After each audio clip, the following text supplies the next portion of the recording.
Hello everyone, welcome back to Sangharsh IQ। कैसे हैं आप सब लोग? आई होप आप सबकी तैयारी बहुत अच्छी चल रही होगी।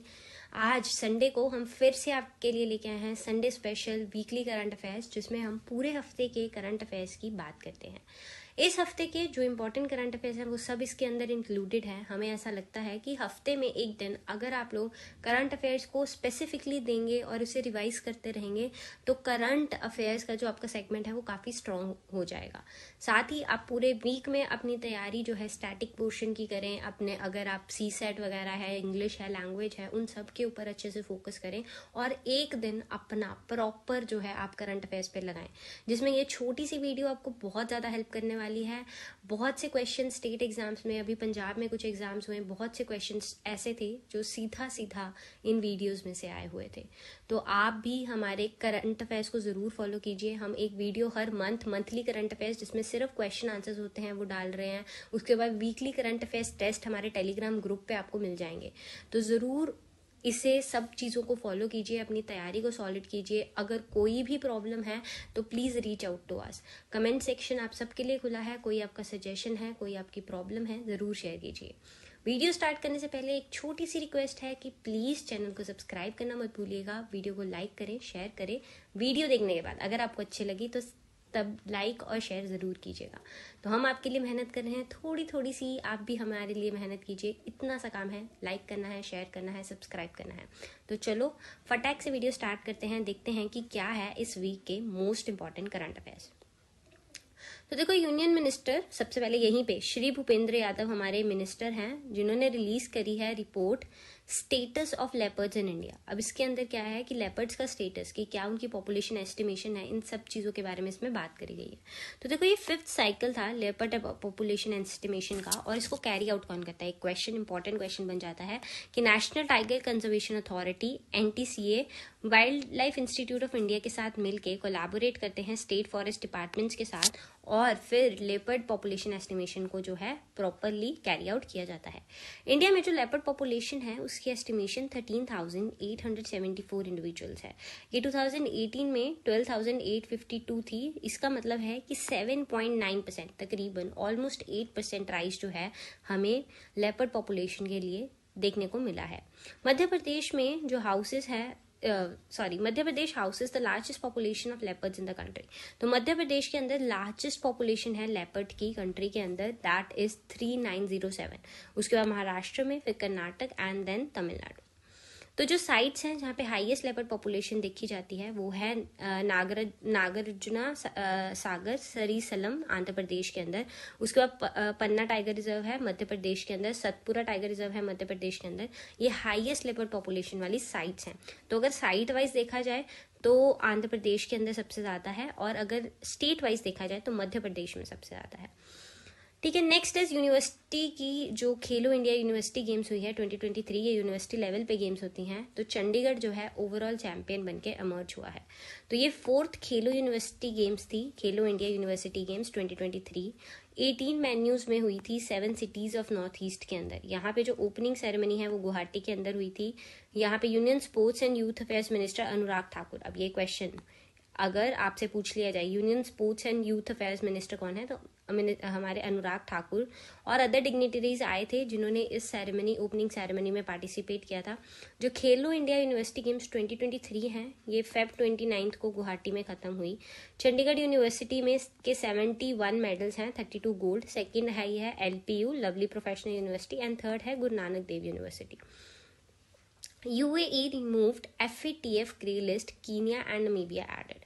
तो FATF की जो लिस्ट है, ये सबसे पहले हम देखते हैं कि ये है क्या। FATF क्या है? पर इसकी फुल फॉर्म है फाइनेंशियल एक्शन टास्क फोर्स।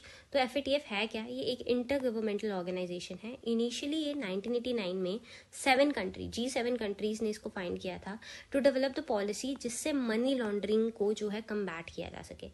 इसकी 39 मेंबर्स हैं, 37 यहाँ पे इंक्लूडिंग इंडिया है, फिर gulf corporation council and European commission इसकी मेंबर है। FATF 2 तरह की लिस्ट बनाता है जिसमें वो आइडेंटिफाई करते हैं कि कैसे जो है मनी लॉन्ड्रिंग या मनी लॉन्ड्रिंग के लिए और काउंटर करने के लिए टेररिस्ट फाइनेंसिंग को, रेजीम्स को, इन सब को ध्यान में रखते हुए वो 2 लिस्ट बनाता है। तो एक है FATF ग्रे लिस्ट जिसके अंदर ये बोलते हैं कि हम इन एरियाज को ज़्यादा मॉनिटर करेंगे और अगर ये लोग ठीक से परफॉर्म नहीं करेंगे तो ब्लैक लिस्ट कर दिया जाएगा। तो हाई रिस्क ब्लैक लिस्ट में क्या हो जाता है, हाई रिस्क जुरिस्डिक्शन जहाँ पे कॉल फॉर एक्शन होगा। नॉर्थ कोरिया, ईरान, म्यांमार भी यहाँ पे हैं। थोड़े 1-2 साल पहले पाकिस्तान बहुत ज़्यादा न्यूज़ में रहता था क्योंकि पाकिस्तान जो है ग्रे लिस्ट के अंदर था। तो यहाँ पे टेररिस्ट फाइनेंसिंग जो पाकिस्तान कर रहा था उसके चलते उनको बहुत ज़्यादा वार्निंग्स जाती थी FATF से। तो काफ़ी ज़्यादा न्यूज़ में था ये 1-2 साल पहले। तो अभी जो रिसेंटली क्या हुआ है कि UAE को रिमूव कर दिया गया है और कीनिया एंड नमीबिया को ऐड कर दिया गया है। तो अगर आप ग्रे लिस्ट देखें एज ऑफ 23 फरवरी 2024, इसमें Bulgaria, Burkina Faso, Cameroon, Croatia, Democratic Republic of Congo, Haiti, Jamaica, Kenya, Mali, Mozambique, Namibia, Nigeria, Philippines, Senegal, South Africa, South Sudan, Syria, Tanzania, Turkey, Vietnam and Yemen. तो ये जो countries हैं इसके अंदर हैं। Added countries 2 हैं, Kenya and Namibia, and deleted countries हैं Barbados, गिलबरातोर, Uganda and UAE। तो ये चीजें, ये फैक्ट्स आपके लिए इंपॉर्टेंट हो जाते हैं। एक्स सुप्रीम कोर्ट जज justice AM Khanwilkar appointed as Lokpal chairperson. तो जो टर्म लोकपाल एंड लोक आयुक्त, सबसे पहले तो यही टर्म, क्योंकि नाम से ही आपके लिए इंपॉर्टेंट हो जाएगा, तो ये जो टर्म है लोकपाल और लोक आयुक्त, ये हमें LM सिंघवी, एक सिंघवी कमेटी भी बैठी थी, ये उसके चेयरमैन थे, तो डॉक्टर LM सिंघवी ने ये टर्म्स हमें दी थी, लोकपाल एंड लोक आयुक्त। ऐसे क्वेश्चन स्टेट एग्जाम्स में बहुत बार पूछे जाते हैं। फिर लोकपाल एंड लोक आयुक्त एक्ट 2023 में आया था, जहां पे लोकपाल यूनियन के लिए एंड लोक आयुक्त स्टेट्स के लिए। तो आपको ये याद रखना है कि लोकपाल है यूनियन के लिए एंड लोक आयुक्त है स्टेट्स के लिए। ये जो इंस्टीट्यूशंस हैं ये स्टैचूटरी, ऑब्वियसली देखो लॉ से बन के आई हैं, तो जो भी बॉडी एक स्टैचूट यानी कि एक लॉ से बन के आती हैं उन्हें हम स्टैचूटरी बॉडीज बोलते हैं, और इनका भी अभी कोई भी कॉन्स्टिट्यूशनल स्टेटस नहीं है। ठीक है। They perform the function of an ombudsman. Ombudsman का एक फंक्शन, जो एक रोल है वो प्ले करते हैं। ये इंक्वायर करते हैं एलिगेशन ऑफ करप्शन, जो भी किसी के ऊपर एलिगेशंस लगाई जाती हैं कि इन्होंने कोई करप्ट प्रैक्टिसेस की हैं, कोई भी पब्लिक फंक्शनरीज के अगेंस्ट, जो सरकारी जॉब में लोग हैं, जो सरकारी अफसर में लोग बैठे हैं उनके अगेंस्ट। तो ऐसे रिलेटेड मैटर्स के ऊपर जो लोकपाल और लोक आयुक्त है वो ओम्बड्समैन का काम करते हैं, एक तरह से पिंग का काम करते हैं, कनेक्टर का काम करते हैं। इनके पास अपनी ग्रीवेंसेस लेके जाते हैं, उसके बाद ये उसके ऊपर सारा देखते हैं कि क्या इशू है एंड उस हिसाब से रिड्रेस करते हैं इशू को। तो अब एक बार स्ट्रक्चर देख लेते हैं लोकपाल का क्या है। लोकपाल क्या है, एक मल्टी मेंबर बॉडी है, इसके अंदर चेयरपर्सन है और मैक्सिमम 8 मेंबर्स इसके अंदर होते हैं, और ये सारी अपॉइंटमेंट जो है प्रेसिडेंट ऑफ इंडिया के द्वारा की जाती है। चेयरपर्सन है जो लोकपाल के, या तो वो former chief justice of India होने चाहिए या फिर फॉर्मर जज होने चाहिए सुप्रीम कोर्ट के, या कोई एमिनेंट पर्सन। ठीक है, तो फॉर्मर चीफ जस्टिस हो इंडिया के, या फॉर्मर जज हो सुप्रीम कोर्ट के, या फिर एमिनेंट ज्यूरिस्ट हो। Out of the maximum 8 members, जो 8 हैं, 8 में से हाफ जो है वो जुडिशियल मेंबर्स होंगे और रेस्ट नॉन जुडिशियल मेंबर्स होंगे। तो मतलब 4 judicial and 4 non judicial. Maximum 8 है, ये 6 भी हो सकते हैं। ओके, 6-4 जो भी। सिलेक्शन कमेटी, तो इसकी जो सिलेक्शन कमेटी है लोकपाल की, उसके अंदर PM चेयरपर्सन होते हैं, स्पीकर ऑफ द लोकसभा होते हैं, leader of opposition of Lok Sabha होते हैं, chief justice of India and eminent jurist, जिसको प्रेसिडेंट नॉमिनेट करते हैं। ये लोग मिलके ही लोकपाल का जो भी कॉम्पोजिशन होती है उसे डिसाइड करते हैं। Next is India's rank remains unchanged at 42nd in the global intellectual property index 2024। तो इसे जो है IP इंडेक्स भी बोला जाता है। ये क्या है, इंटरनेशनल इंटेलेक्चुअल प्रॉपर्टी इंडेक्स। इसको पब्लिश कौन करता है, US चैम्बर्स ऑफ कॉमर्स। आपको पता है इंडेक्स एंड इनसे रिलेटेड, रिपोर्ट से रिलेटेड क्वेश्चंस आते हैं, पब्लिशिंग अथॉरिटी का नाम पूछा जाता है। तो ये जो इंटरनेशनल इंटेलेक्चुअल प्रॉपर्टी इंडेक्स है, इसे US चैम्बर्स ऑफ कॉमर्स जो है पब्लिश करते हैं। यहाँ पे USA ने टॉप किया है और इंडिया का रैंक जो है वो 42nd है out of 55 countries. Next is PM Modi ने इंट्रोड्यूस किया है 4 astronauts of India's maiden human flight mission Gaganyaan. तो गगनयान क्या है, Indian human space flight programme है, जो डिजाइन करी गई है कि वो 3 से 4 लोगों को जो है लो अर्थ ऑर्बिट में लेके जाएंगे 400 किलोमीटर ऑल्टीट्यूड पे फॉर 7 days ऑन बोर्ड। ठीक है, इसमें क्या होगा, GSLV Mk3 LVM-3 रॉकेट होगा। गगनयान 1 एक अनक्रू टेस्ट फ्लाइट थी। गगनयान 2 जो है ये फीमेल ह्यूमनॉइड रोबोट व्योमित्रा को कैरी करेगा। उसके बाद गगनयान 3 क्रू फ्लाइट होगी स्पेस में, जिसमें लोग जाएंगे। तो जो 4 लोग इंट्रोड्यूस करे गए हैं वो हैं ग्रुप कैप्टन जो है Prashant Nair, group captain Ajit Krishnan, group captain Angad Pratap and wing commander Shubhanshu Shukla. ये जो चारों हैं ये जाने वाले हैं इस मिशन के अंदर स्पेस में। तो इंपॉर्टेंट फैक्ट्स गगनयान से रिलेटेड और इनफैक्ट हमारे सारे जो स्पेस एक्सप्लोरेशन उनसे रिलेटेड देख लेते हैं एक बार। As of 2024 1 Indian national and 4 people of Indian origin जो है वो स्पेस में जा चुके हैं। The first and the only astronaut जो इंडियन नेशनल वो थे राकेश शर्मा, जो कि सोयूज T1 में 1984 में जो है स्पेस में गए थे। 3 astronauts Kalpana Chawla, Sunita Williams and Raja Chari, ये नासा की तरफ से एस्ट्रोनॉट्स जो है इंडिया में गए थे।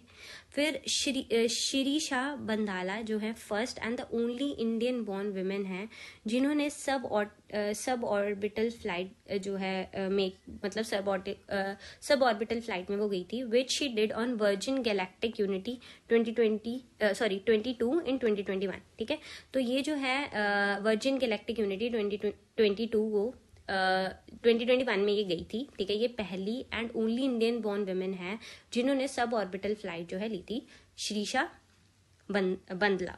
Next is India is planning to have its own space station by 2035। तो इंडिया अपना खुद का स्पेस स्टेशन बना देंगे बाय 2035, ये हमारा प्लान है। Next, recently prime minister Modi ने रिमोटली फाउंडेशन ले करी है इंडिया की second space port at Kulasekarapattinam, coastal village in Tamil Nadu, Thoothukudi district. तो ये इंपॉर्टेंट फैक्ट आपके लिए हो जाएगा। नेक्स्ट हम फटाफट से पॉइंटर्स देख लेते हैं कि क्या इंपॉर्टेंट पॉइंटर्स हैं। यहाँ पे हमारे ये सारे इंपॉर्टेंट फैक्ट्स खत्म हो गए, तो नेक्स्ट फटाफट से पॉइंटर्स देख लेते हैं। NATO North Atlantic Treaty Organization ने अपनी largest military exercise Steadfast Defender 2024 Europe के अंदर लॉन्च की है। तो आपसे पूछा जा सकता है कि स्टेडफास्ट डिफेंडर एक्सरसाइज किसकी है, तो ये लार्जेस्ट मिलिट्री एक्सरसाइज है नाटो की, जो कि जिसकी फुल फॉर्म है North Atlantic Treaty Organization. PM Modi ने इनॉग्रेट किया है सुदर्शन सेतु, ये इंडिया का longest cable stayed road bridge है जो कि गुजरात के द्वारका में होने वाला है। तो सुदर्शन सेतु इंडिया का सबसे लंबा longest cable stayed road bridge है गुजरात के अंदर। Next, external affairs minister S Jaishankar जो है वो ऑनर करने वाले हैं आचार्य लोकेश मुनि को ग्लोबल जैन पीस एम्बेसडर के। तो external affair minister Jaishankar honour करेंगे आचार्य लोकेश मुनि को as global Jain peace ambassador. ठीक है, ये क्वेश्चन पूछा जा सकता है। Next is prime minister Modi ने वर्चुअली इनॉग्रेट करी है वर्ल्ड की पहली वैदिक clock Vikramaditya in MP Ujjain. तो मध्य प्रदेश में उज्जैन के अंदर दुनिया की पहली वैदिक क्लॉक जिसका नाम है विक्रमादित्य, उसे पीएम मोदी ने वर्चुअली इनॉग्रेट कर दिया है। Next is Pankaj Kumar Chatterjee, translation from French to Bengali of books टेलनर दीवान wins Romain Rolland book prize 2024। ठीक है, तो ये आपको इनका नाम याद रखना पड़ेगा, उसके बाद बुक का नाम आपको याद रखना पड़ेगा, और ये फ्रेंच टू बंगाली ट्रांसलेशन थी। नेक्स्ट इज पीएम मोदी ने इनॉग्रेट किया है सिक्किम के अंदर फर्स्ट रेलवे स्टेशन इन रांगपो। तो पहला रेलवे स्टेशन सिक्किम के अंदर रांगपो में इनॉग्रेट किया गया है। 13th ministerial conference MC13 of World Trade Organization concluded in Abu Dhabi UAE। ठीक है, तो 13th कॉन्फ्रेंस मिनिस्ट्रियल कॉन्फ्रेंस थी WTO की, कहाँ हुई, अबू धाबी में हुई। तो आपसे पूछ लेंगे रिसेंटली ये मीटिंग कहाँ हुई थी। Next is India Japan joint exercise, कौन सी एक्सरसाइज है, धर्मा गार्डियन, किस किस की, इंडिया एंड जापान की, ये राजस्थान में हो रही है। Next question, Airtel founder Sunil Mittal becomes first Indian to be knighted by Britain's King Charles III। तो ब्रिटेन के किंग चार्ल्स III ने जो है सुनील मित्तल, ये पहले इंडियन बने हैं जिन्हें नाइटेड मतलब नाइटहुड वहां पे एक ऑनर है वो दिया गया है। ठीक है, तो इसके लिए आपको पहले गवर्नमेंट की परमिशन लेनी पड़ती है। आपको अगर आर्टिकल 18 याद हो तो यहाँ से आपके लिए वो भी इम्पोर्टेंट हो जाएगा। अगर नहीं याद है तो आप एक बार हमारी पॉलिटिकल इसके ऊपर कॉन्स्टिट्यूशन के ऊपर हमारी पूरा एक अलग से प्लेलिस्ट है, उसके अंदर सारी वीडियोस हैं, तो ये जरूर आप देख लीजिएगा। Next is prime minister Modi virtually inaugurated India का first indigenous hydrogen fuel cell ferry at Kochi harbour in Kerala. तो पहला हाइड्रोजन फ्यूल सेल फेरी जो है कोची हार्बर केरला के अंदर जो है, और ये इंडिजिनस है। ठीक है, फर्स्ट इंडिजिनस है, इनॉग्रेट करा गया है। ठीक है, केरला में। तो यहाँ पे हमारी वीडियो खत्म होती है। मैंने आपको पहले भी बता दिया है कि PDF, PPT, weekly current affairs test, ये सब आपको हमारे टेलीग्राम चैनल पे मिलेंगे, जिसका लिंक आपको डिस्क्रिप्शन बॉक्स में मिल जाएगा। तो thank you so much, best of luck for your preparation. मुलाकात होगी नेक्स्ट वीडियो के अंदर। Bye bye.